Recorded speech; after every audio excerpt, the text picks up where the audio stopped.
તો વડોદરામાં ખાદ્ય તેલના ભાવ આસમાને પહોંચ્યા છે। વૈશ્વિક સ્તરે ચાલી રહેલા યુદ્ધની સીધી અસર હવે આપણા રસોડા પર સુધી જોવા મળી છે। સિંગ તેલના બાદ કરતા તમામ તેલના ભાવમાં મોટો ઉછાળો જોવા મળ્યો છે। તેલના ભાવ વધારાની વિગતો જોઈએ તો તમામ તેલના ડબ્બા પર સીધો 200 રૂપિયાનો વધારો જોવા મળ્યો છે।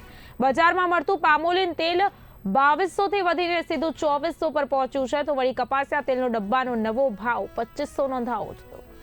સૌથી વધુ ખાવામાં ઉપયોગી નીવડેલ અને તેલમાં સૌથી વધુ વેચાણ જેનું એવા સિંગ તેલના ભાવમાં આંશિક વધારો જોવા મળ્યો છે। આજે બજારમાં 3050ના ભાવે સિંગ તેલના ડબ્બા વેચાઈ રહ્યા છે।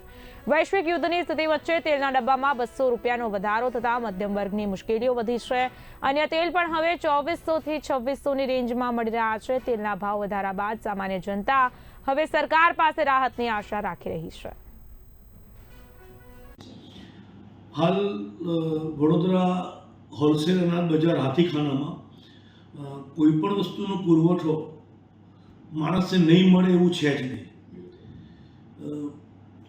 પુરવઠાનો પૂરતો સ્ટોક છે, કોઈ પણ વ્યક્તિએ પેનિક થવાની જરૂર નથી।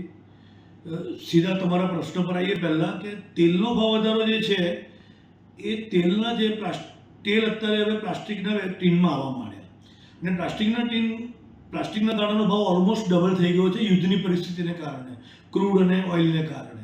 તો જેને કારણે જે પ્લાસ્ટિકના બેરલ ટીનનો જે ભાવ વધ્યો છે એ ભાવ વધારો તેલના ડબ્બા પર લાગ્યો છે।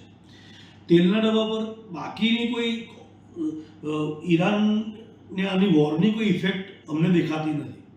એ સિવાય તમે કઠોળ અનાજમાં ગણશો તો ભારત મોટે ભાગે એક્સપોર્ટ કરતો દેશ છે અને આપણા દેશમાં કોઈ વસ્તુની અછત નથી, તમામ વસ્તુનો પૂરતો સ્ટોક છે। દરેક વસ્તુ મળશે, કદાચ પબ્લિક પેનિક નહીં થાય અને જરૂર મુજબ લેશે તો કદાચ એને ઓછા ભાવે મળશે। આજે મરચું છે, હળદર છે, આ બધા ઇન્ટરનેશનલ લેવલ ઉપર 8% થી 18%ના ભાવો ઓલરેડી ઘટી ગયા છે, કારણ કે આપણું એક્સપોર્ટ બંધ છે અત્યારે।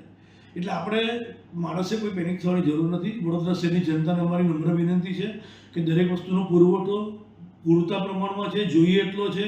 કોરોના જેવા સમયમાં પણ અમે તમને આપી શક્યા છે, તો આ સમયમાં તો કોઈ એવી પરિસ્થિતિ જ નથી કે કોઈ વસ્તુની શોર્ટેજ રહે।